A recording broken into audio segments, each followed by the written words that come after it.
ನಮಸ್ಕಾರ, ಅಶ್ವೇಗ ನ್ಯೂಸ್ಗೆ ಸ್ವಾಗತ. ನಾನು ಕಾವ್ಯ ಆಚಾರ್. ಸುದ್ದಿಗೂ ಮುನ್ನ ಈ ಕ್ಷಣದ ಹೆಡ್ಲೈನ್ಸ್.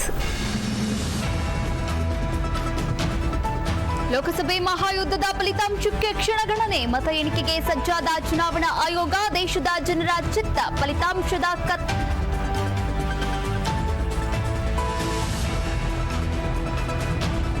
ನಾಳೆ ಲೋಕಸಭಾ ಚುನಾವಣೆಯ ಮತ ಎಣಿಕೆ ಹಿನ್ನೆಲೆ ಬೆಂಗಳೂರಿನ 3 ಮತ ಎಣಿಕೆ ಕೇಂದ್ರಗಳಲ್ಲಿ ಹೆಚ್ಚಿನ ಭದ್ರತೆ. ಈಗಾಗಲೇ 516 ಪೊಲೀಸ್ ಸಿಬ್ಬಂದಿ ನಿಯೋಜನೆ.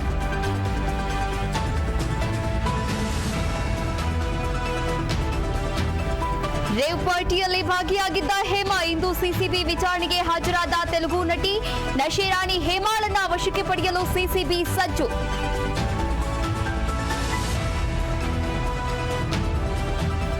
ನಾಳೆ ಲೋಕಸಭಾ ಚುನಾವಣಾ ಫಲಿತಾಂಶ. ಬೆಂಗಳೂರು ಗ್ರಾಮಾಂತರ ಕ್ಷೇತ್ರದಲ್ಲಿ ನಾವೇ ಗೆಲ್ಲೋದು. ಕನಕಪುರದಲ್ಲಿ ಡಿಸಿಎಂ ಡಿಕೆ ಶಿವಕುಮಾರ್ ಭವಿಷ್ಯ.